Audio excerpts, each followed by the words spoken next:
You are listening to TBR Radio presents the DIXIE Heritage Show, with your host, the Director of DIXIE Heritage, Dr. Ed DeVries. On today's TBR Radio presents the DIXIE Heritage Show, our guest is Julie Hawkins, lead singer of the Julie Hawkins Band, also known to some of our listeners and DIXIE Heritage letter readers as J.D.R. Hawkins, author of the Renegade series of fiction books. And on today's show, she's going to talk to us about her new book, Horses in Gray, which is a series of biographies, if you will, not on the cavalry commanders of the Confederacy, but of the horses that they rode. And so it's going to be an interesting show today. Stay tuned. So with COVID-19, I'm guessing you've not done any book signings, you've not done any concerts, you've probably not been doing much of anything on any field, or have you? No, not really. Just trying to get my books out there, through social media and things like that. You're the first person I've talked to from Colorado in a while. What is COVID-19 lockdown, curfew, mask wearing, restrictions, whatever? What do those look like in Colorado? Well, we had a surge, so Governor Polis restricted restaurants, closed all the bars. The restaurants can only do curbside delivery and patio dining, which is kind of ridiculous because it's December and we're in Colorado. Yeah. I mean, nobody's going to go out, sit in a tent and freeze their butts off. But anyway, yeah, that's what we have. And mandatory mask wearing for another 30 days. He just did that last week. So, yeah, I mean, it's probably going to be this way through Christmas, at least. Not much fun. So is there a gap? Like, for example, I was talking to somebody in Indiana recently, and he said that if you go to Indianapolis or if you go to Gary, people wear their masks. They enforce the social distancing in the grocery stores and things of that nature. Yeah. The restaurants are at half capacity. Different things are in place there. He said, but if you go to the rural parts of Indiana, which is literally the whole rest of the state, he said, people pretty much do what they want to do what they've always done. And, they've just kind of told the governor where to stick it. And the sheriffs don't really enforce stuff because they say that they don't have the constitutional authority to do so. And so it's almost like you have two different states. Yeah. Is Colorado that way? Do you have like everybody in Denver doing whatever, and then the rest of the state is like, hang this, or is it a pretty uniform compliance? Or I think it depends. A lot of the mountain towns are pretty much conforming, but there are some that, like the restaurants, a few coffee shops that refuse to shut down, and understandably so. They're going to go broke. We lost a lot of businesses last time, and so they're just not doing it. And so in retaliation, they're fining them, $1,000, $2,000 a day or something ridiculous. And there have been some lawsuits filed. So, yeah, I don't know. I just don't see how closing restaurants makes any difference, to be quite honest. I mean, it's like flying on an airplane. They're probably the most sanitary places you can be because they diligently are cleaning all the time, and keeping people apart and everything. So I read an article in our local paper a couple weeks, it was a week ago, last Sunday, I think, and the editorial said that maybe 1% of people who have contracted COVID got it from a restaurant, and yet he closes all the restaurants down. And it's just horrible to me. It's Christmas time. These people are struggling from the last lockdown. And how are you supposed to make a living? How are you supposed to pay your bills? They still have to pay their taxes. It's just, it's very, very upsetting to me that they have that much control over us right now. And in my opinion, I don't think I don't think the coronavirus is really as serious as they're making it out to be. Yeah, it's deadly for certain people, but so is the flu. And actually, the flu kills more people, and so does heart attacks, cancer, whatever. But they're making this into like they're calling it a pandemic, but I don't see it being a pandemic. I think it's comparable to SARS, and they got a grasp on that pretty quickly. So I think a lot of it is politics, in my opinion. But well, I saw the numbers. Was it Saturday? Because we were talking about this in church Sunday, so yeah. It must have been Saturday that I saw the numbers. Uh-huh. And you look at the total number of deaths in the United States for the year 2020. Mm-hmm. And of course, we still have a couple of weeks to go. But barring something drastic, we are on track. And if you look at the number of deaths in 2011, 2012, 2013, 14, 15, 16, 17, 18, and 19. Mm-hmm. Every year there were more deaths than the previous year. Yeah. We are on track to have fewer deaths than 2014, possibly even 2013. Yeah. And there was not a pandemic going on in those years. I know. Well, I think a lot of it does have to do with people wearing masks. I heard a healthcare worker say people with the flu, the number of people with the flu has gone way down. So it is doing some good, I guess, but I don't know how effective the masks really are. But even with now they're saying it's 300,000 people have died of COVID. Even with all of these deaths, we're still having fewer people die this year than we did a decade ago. Yeah. Yeah, explain that, right? And so obviously it can't be as big of a deal as it used to, as they say it is. Yeah. Or else the number of deaths would be skyrocketing, not being at an all-time low. Exactly. Yep, I know. And a lot of them are pre-existing health conditions or people with compromised immune systems, things like that. So, right.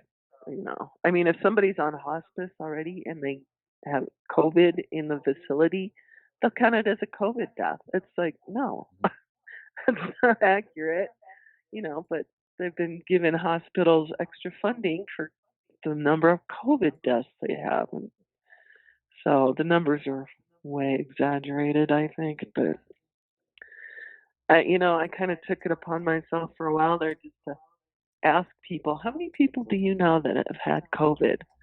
And the most I heard of was one guy who actually works at Peterson Air Force Base. He knew of 3. It's like, I know of 2. The numbers are really low. Everybody I asked. Well, my wife has worked since April in a COVID unit because the building that she works in became a COVID unit in April. Oh. And at least 2 floors of the COVID unit 2 floors of the buildings became a COVID unit. And she's a therapist, and I guess the government is paying for therapy for COVID patients. Really? So they've made her, provide therapy services for these COVID patients on the COVID floors.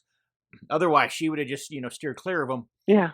But she, she's interacting with, active, COVID patients who are confined to a, COVID unit every day. Mm-hmm. And, there are protocols that she uses. She calls it a spacesuit. Mm-hmm. She hoses off, when she walks off the COVID unit, and then she gets out of the spacesuit and she takes a shower and, she puts on other clothes or whatever. And, yeah. There are protocols that she goes through. Mm-hmm. But she said, and I don't know how many COVID deaths they've registered on that COVID unit over, since April. But it was about 3 weeks ago, and she told me that they finally had what she believed was their first genuine COVID death. Really? Wow. Everybody else, she said, they may have had COVID, they may have tested positive for COVID. Yeah. But they already had an autoimmune disease. Mm-hmm. They already had a respiratory condition. Mm-hmm. They already had cancer. They already had something that it compromised their immune system that without COVID, they would have died of in the next couple of years anyways. Yeah, exactly. COVID just accelerated that. Mm. But this was the first person who, she said, came in healthy. You know, they had no other medical conditions. COVID was their only thing, and they died of it. Exactly. And that's kind of the same with pneumonia. You know, people get pneumonia after they've been sick or something. They don't claim that as the cause of death. It's because their immune systems are compromised. Open your web browser and type in www.barnesreview.org and discover the Barnes Review magazine. In the Barnes Review, you will read vignettes of man, from the prehistoric to the very recent, from forgotten races and civilizations to first-person accounts of World War II and the late Cold War. There is no more interesting magazine published today, nor a more significant and important subject than real history. So visit www.barnesreview.org and subscribe to the Barnes Review. You can subscribe to receive the Barnes Review magazine in its print form, or in convenient electronic delivery. Our host has been a subscriber to both formats for years. So visit www.barnesreview.org and subscribe to the Barnes Review. Take COVID out of the equation, and or maybe COVID is the equation, because, like you said, you've not been doing any music, at least concert-wise, and you've not, been doing the book signings and doing the other things that you would normally be doing. So, are you writing new music, or are you writing new books because you're stuck home with it because of COVID with nothing to do, or are you just literally binge watching on Netflix? Oh, both. I do have a book that I'm planning on releasing later next year. The fourth book in the Renegade series. It's already written. I just need to re-edit it. I think I told you about it last time. I was going to add some stuff in there about the Knights of the Golden Circle and stuff like that, which I think is pretty fascinating. But yeah, and we have a fixer-upper, so we've been doing a lot of home improvement projects and watching Netflix. We did drive to Pennsylvania for a couple days. The closest thing we got to a vacation was Birdenhand, Pennsylvania. You got a series of towns: Intercourse, Birdenhand, Lancaster. Oh, basically they're the Amish areas of Pennsylvania. Yeah. Okay. Yeah. And I did fly out to see our son in August, but everything was pretty much in lockdown. California is worse than we are. So the beaches were open, but it was just outdoor dining for restaurants, and a lot of places still closed. So we just kind of hung out. Extra, read all about it. If you're like me, and I'll bet you are, you like to be on the cutting edge of honest news and accurate information. 26 times a year, the American Free Press newspaper can be delivered to your door, packed with the kind of uncensored news that I know you're going to appreciate. If you're ever dissatisfied with your subscription to the American Free Press, their guarantee is that you just drop them an email and they will gladly refund the unused portion of your subscription. So what are you waiting for? Visit www.americanfreepress.net. Once again, www.americanfreepress.net. And find out about the American Free Press. Do it today. Extra, read all about it. Have you made significant progress on your fourth book in the Renegade series? They advise you when you write a book to let it sit for several months and then go back to it, and then you'll see it with new eyes. And so that's kind of what I've been doing. Tell me about your other book, your horse book.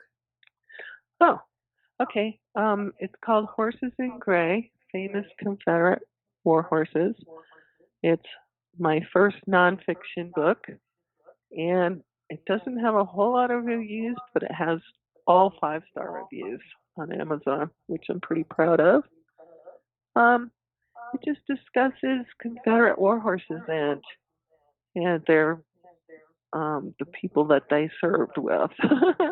So, there's a chapter. Well, there's an introductory chapter about the number of horses that were involved in the Civil War in the South, and how it was. They suffered so much during the war. Poor things.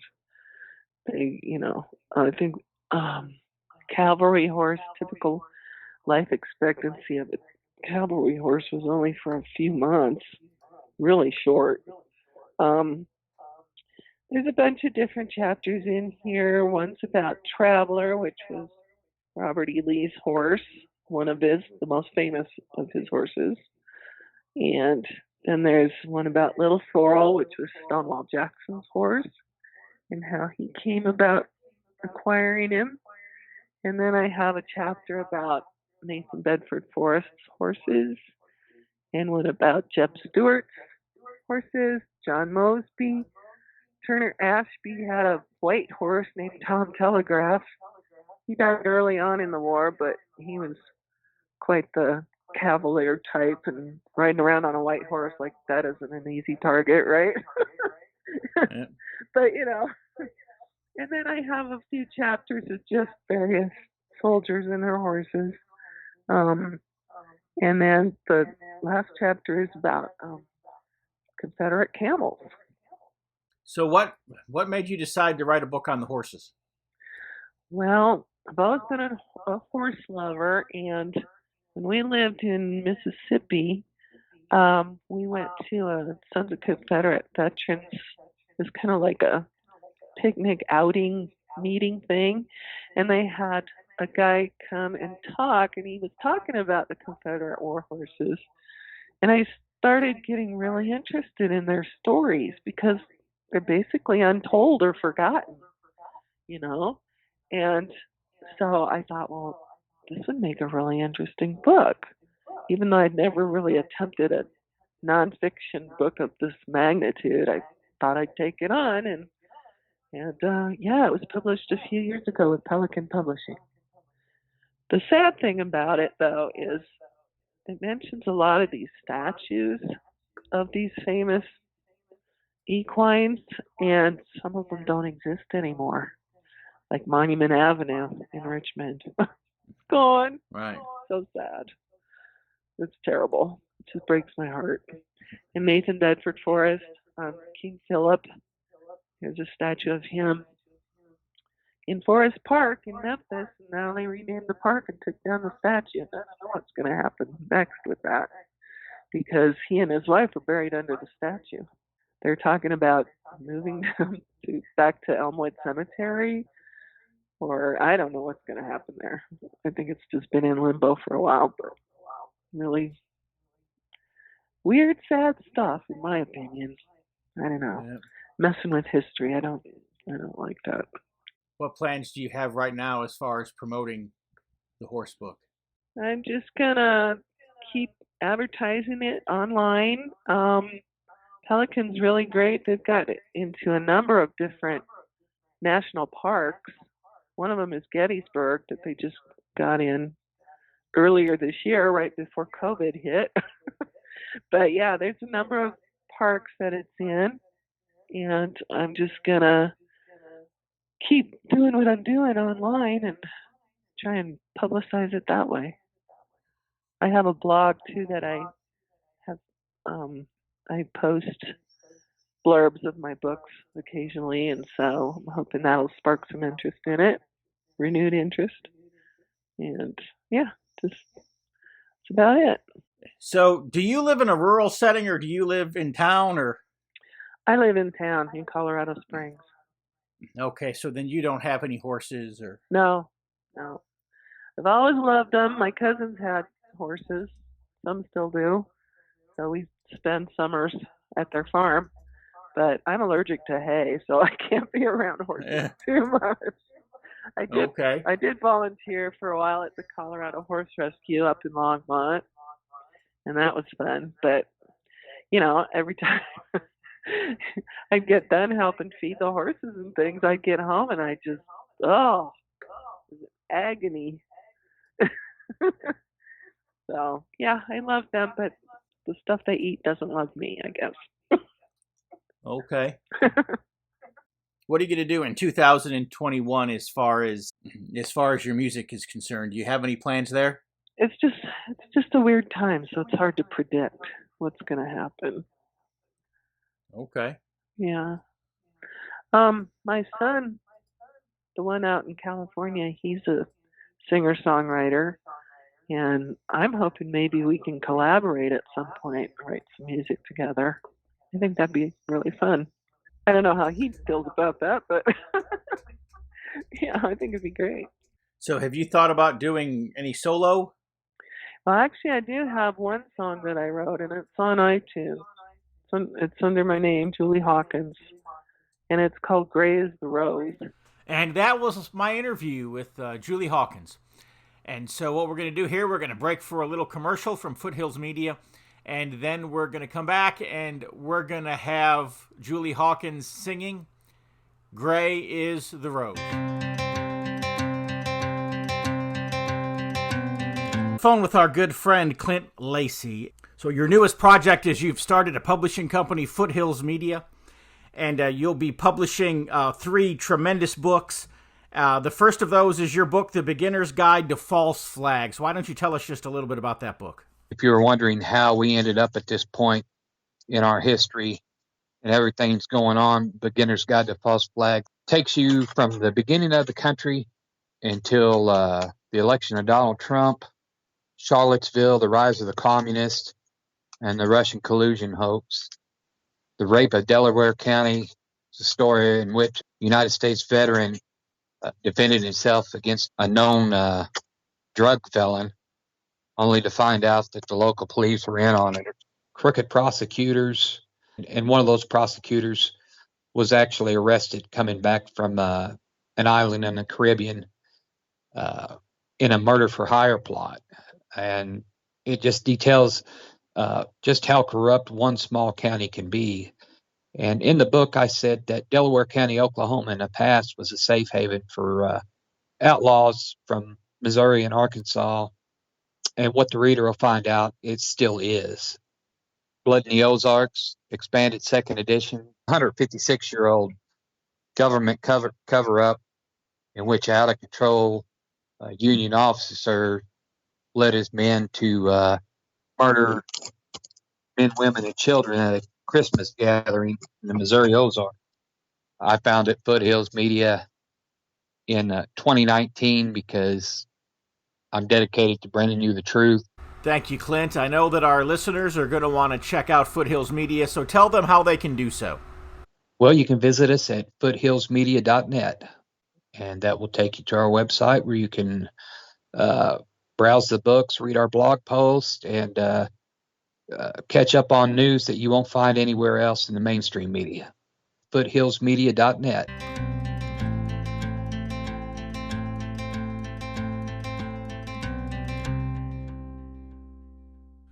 Clint, the owner of Foothills Media, has been doing some vlogging. That is like blogging, only you do it with video. And if you'll go to www.dixiheritage.net, you'll see the link to our Dixie Heritage MeWe page. Or maybe you just go to MeWe if you're already a MeWe user.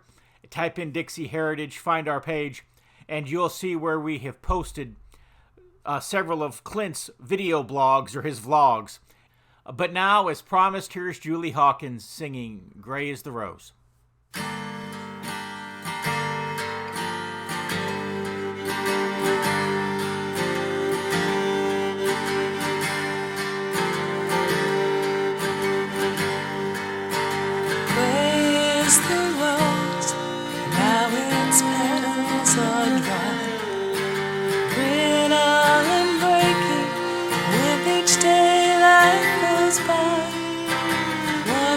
Day without you, although you've come home. I waited for you, dear, but I'm still alone. I gave you a red rose, then watched you depart. You turned and you waved to me, and that's from my heart. You boarded the train, and it rumbled away. On that fateful day, all I could do was pray.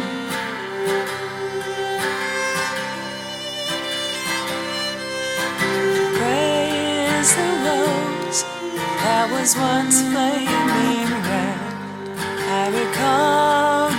those last final words that you said, how you come home to me once the cruel war was won.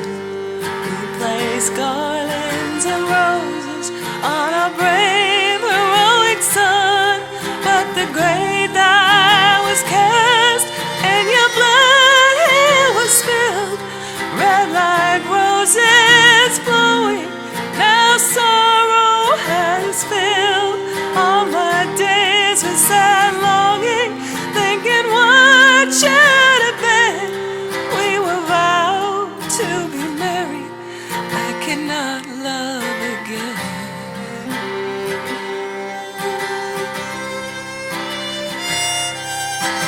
Gray is the rose that was once crimson bright, that I placed by your grave when you came from the fight. My tears fall like raindrops, for I'll never see my true love, my darling, restored back to me. The roses are gray like the coat that you wore so proudly that day when you marched off to war, like the countryside is now lifeless and gray. So is my heart, my darling, bleeding for you each day.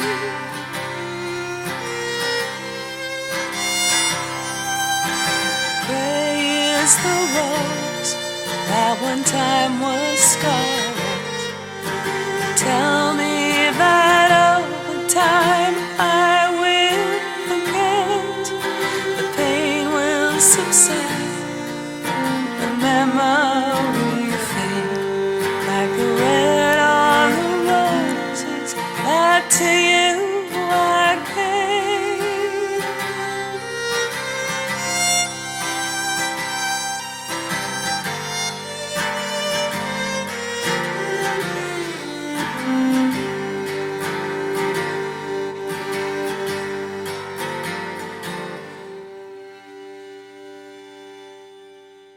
Here on is TBR Magazine, the Barnes Review magazine, and one of the contributing editors at the Barnes Review is my good friend Harold Scharnhorst, Harold Hestovich Scharnhorst.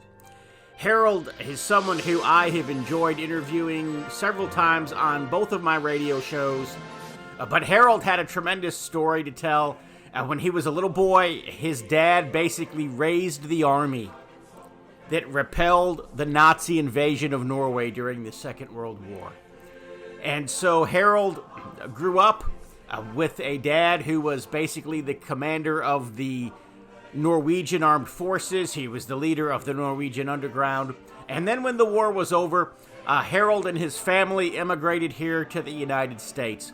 And Harold ended up enlisting in the United States Army. He ended up working some very interesting jobs. And he took all of his story and he wrote it down in a 470-page book. And this 470-page book has over 300 photographs. And the book is called An Immigrant Remembers. Harold sent me a copy of this book about 2 years ago, and I read it, and the story was fascinating. I could not put it down. An Immigrant Remembers. And you'll want to get your hands on this book. You really will. You can go to Harold's blog, www.halsharnblog.blogspot.com. That's www.halsharnblog.blogspot.com. And go to www.dixiheritage.net, and I'll send you a free copy of my book, The Truth About the Confederate Battle Flag. Anyways, we are out of time for this week's TBR Radio Presents the Dixie Heritage Show. If you happen to be watching on YouTube, click like and subscribe. Give us the thumbs up. That'll help our channel. Go backwards just a little bit. You can get the address to order that great book by Harold Hestovich Scharnhorst. And you can tune in again, this same place, this same time next week, when we will have another great show for you. Until then, from all of us here at TBR Radio, God bless. Talk to you again next week.